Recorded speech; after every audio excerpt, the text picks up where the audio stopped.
बिस्मिल्लाहिर्रहमानिर्रहीम। अस्सलाम वालेकुम। Tariq Javed Khokhar, advocate, law for you channel के साथ।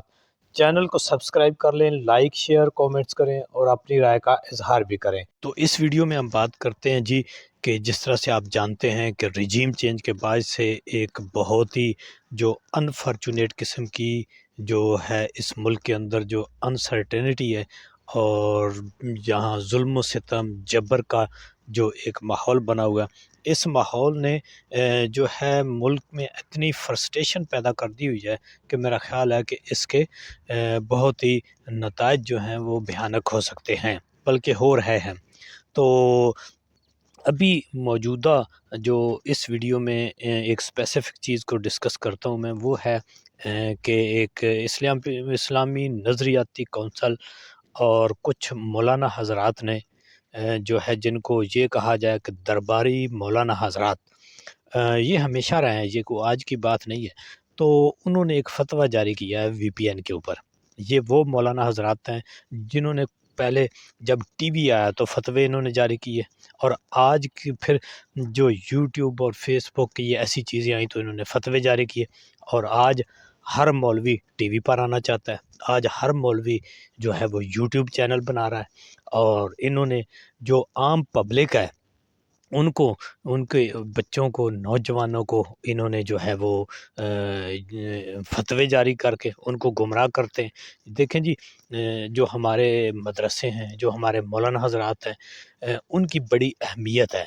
जो सही मौलाना है, जो दरबारी नहीं है। तो जो दरबारी होते हैं उनको तो फिर हर हाल में जो है एक्सपोज़ करना चाहिए।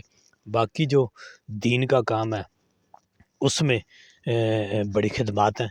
आज जो कुछ भी दीन के अंदर ये जितनी भी ये हो रहा है, ये बल्कि ऐसे ये आप ये समझें कि ये पैगंबरों का जो है वो ये पेशा है, और ये तबलीग के नाम के ऊपर जो है वो बड़ा इसका क्या कहते हैं कि इसका अजर है, सवाब है।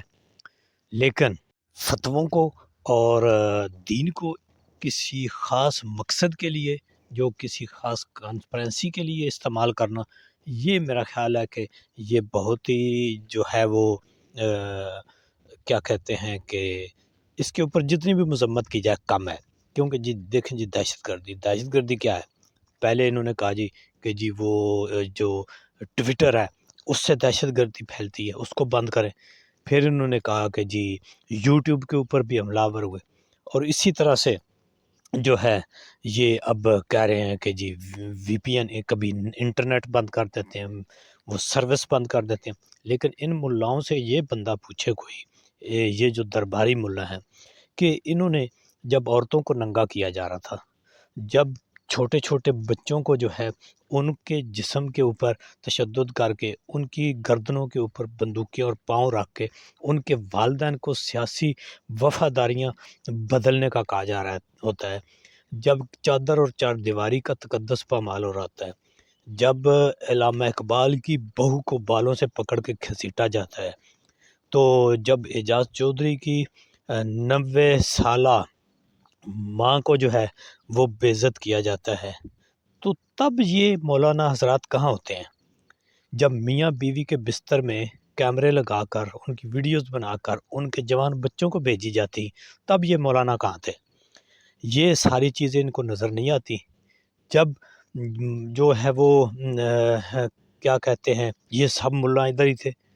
जब जो है लाल मस्जिद को जो है कुरान और हदीस की किताबों और बच्चों के ऊपर जो है मुबैना तौर पर केमिकल छोड़ के उनको वो जला दिया गया, तब ये मौलाना कहा था। ये बहुत ही अनफॉर्चुनेट है। इन मौलाना हज़रात को चाहिए कि ये जो है कोई भी ऐसा दीन फ़रोशी का जब ये काम करते हैं तो फिर इनको सोचना चाहिए। असल मकसद ये है कि लोगों को इन्फॉर्मेशन से दूर रखा जाए। इससे ये कुछ अपने वक्ती तौर पर मकासद तो हासिल कर लेंगे, ये जो जबर करने वाले हैं, लेकिन इसका दूररस जो है वो मुल्क की मईशत पर और इन्फॉर्मेशन पर क्या असर होगा, ये तो मेरा ख़्याल है कि इन्होंने सोचा ही नहीं है। इन्होंने क्योंकि उस तरफ तो इनका ध्यान नहीं है। ये अपना वक्त पास करने के लिए, अपना टन्योर गुजारने के लिए, अपनी جو نوکری کو دوام دینے کے لیے یہ جتنا بھی جبر ہے وہ کر رہے ہیں، اور یہ لوگوں کو میرا خیال ہے کہ اب وقت جو ہے نا وہ بڑا چینج ہو گیا، اب یہ بہت مشکل ہو گیا کہ ان چیزوں کے اوپر کنٹرول کرنا۔ تو